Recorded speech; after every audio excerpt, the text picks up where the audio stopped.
My name is Esmeralda Sweeney, and during this presentation, I'll be summarizing and analyzing the report from the 21st Century Commission on the Future of Community College titled Reclaiming the American Dream, Community Colleges and the Nation's Future.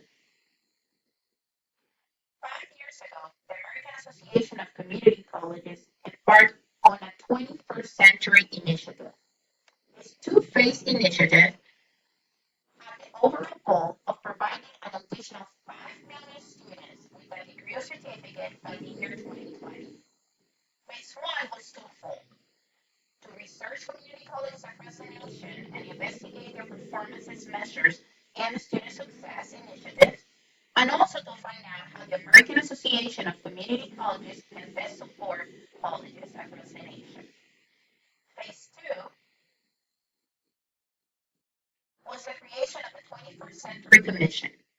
This commission was tasked with utilizing their creativity and vision and create a new community college model while still being true to the original community college mission of open access and education for all.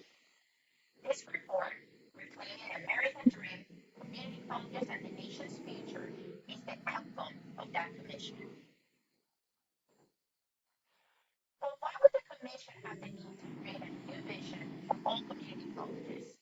Why should the community colleges continue to do their work of providing access to all, creating initiatives, and providing students with credentials at the same completion rate that is happening now?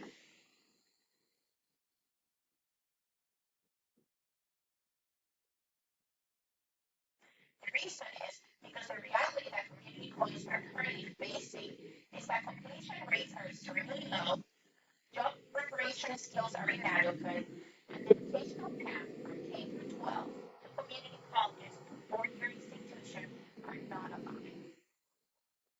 In the past, our nation used to be a leader in the world's education, but now the United States ranks number 16 in the world, and many other countries do a better job at preparing their future generations.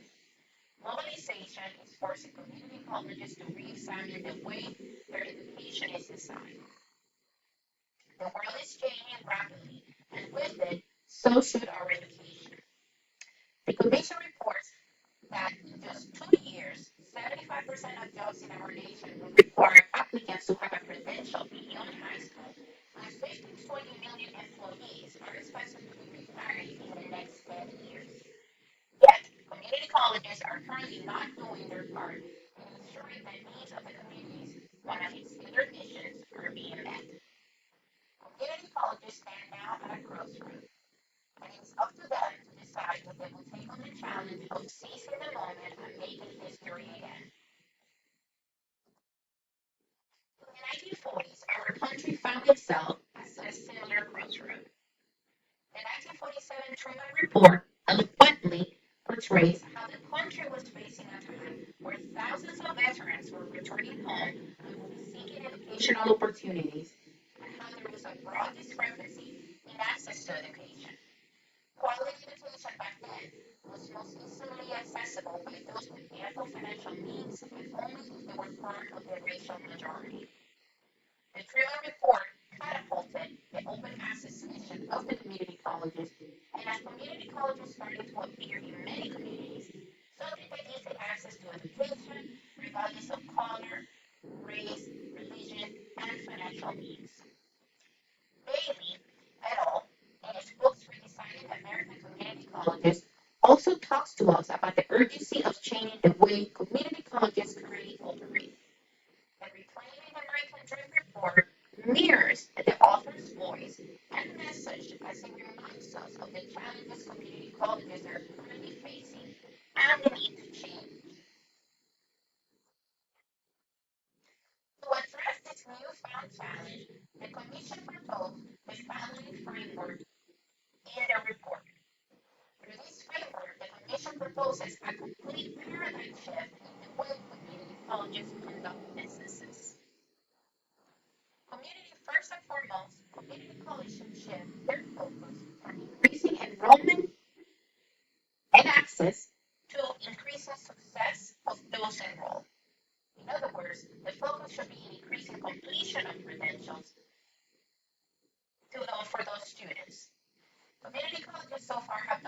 fantastic job at providing open access to everyone, and it has been operated under the same framework and mission for the past 66 years, if you think about it.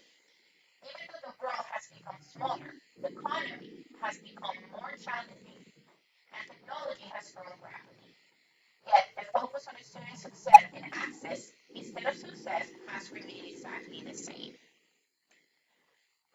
The second framework of community college, they need to evaluate their individual course offering and clearly map programs in a coherent and structured sequence for students to see the connection among courses and a clear path to graduation. In other words, they should go from fragmented courses offering to a coherent and complete path of all courses leading up to a final degree. Low success rate is perhaps the most telling of these statistics because we can see in a numerical way how less than 40% of students obtain a credential at community college even after 6 years of attending. Also, community colleges have become very comfortable with gaps in achievement as opposed to maybe striving constantly to close those gaps. In addition, institutional research and effectiveness divisions within community college should now take front and center so that the data can now lead the way to help inform colleges of the strategies that they should focus on.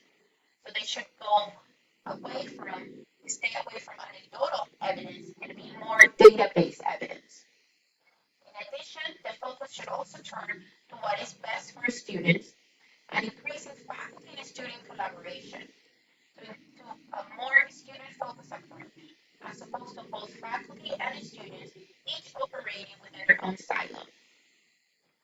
In terms of isolation and collaboration, this is definitely a focus that the community college should do. And for so many decades, the focus has been on enhancing teaching methods, whereas now institutions recognize that they should monitor more closely the learning that is taking place in the classroom. Or especially in all states, community college should move away from transferring knowledges to increasing learning. In addition, the use of information should be not just to maintain the status quo, but information gathered should be used to analyze as means of improvement and change. And last, but certainly not the least, it is common for community colleges to allocate their funding internally based on enrollment and at the state level as well. And this report proposes that funding should be based not just on enrollment, but on performance and student access. Some states already have been witnessing this shift. For example, in Florida, community colleges funding are now under the performance-based funding initiative, where funding is distributed based on the college's ranking within the following parameters: retention, completion, job placement, and entry level wages. And based on a formula on how they rank, that's how they receive their funding. Now, these frameworks, although very helpful, are still just a broad general guideline used to increase student success and bring community college to the 21st century. But how can institutions go from an abstract framework into reality and applying this framework? To that end, the Empowering Community Colleges to Build a Nation's Future is a report that is meant to be as a companion of the Reclaiming America report. And in that report, we see a detailed list of 7 main specific recommendations community college should be immediately implementing. The first recommendation is to increase completion by 50% by the year 2020. And colleges can go about achieving this goal by publicly committing to a specific goal, not just within the institution, but at a state level. Of course, the creation of pathways where the colleges are making a connection with the student before they even enroll, and also guiding the students through the entry process, providing ample support to allow the students to stay and progress within the pathway, and giving students all the tools successful to complete. There's already data supported that supports that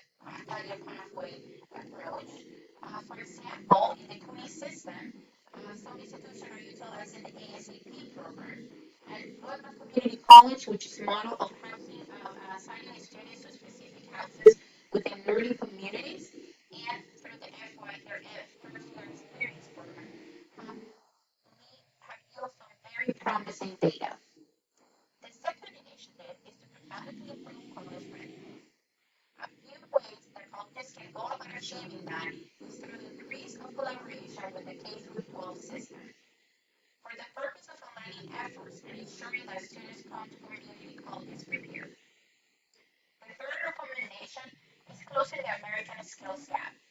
Community colleges can do a better job at assessing the students' interests and skills and aligning them better with current market trends and needs. The fourth recommendation proposes that community colleges need to re-examine their mission and redefine institutional roles.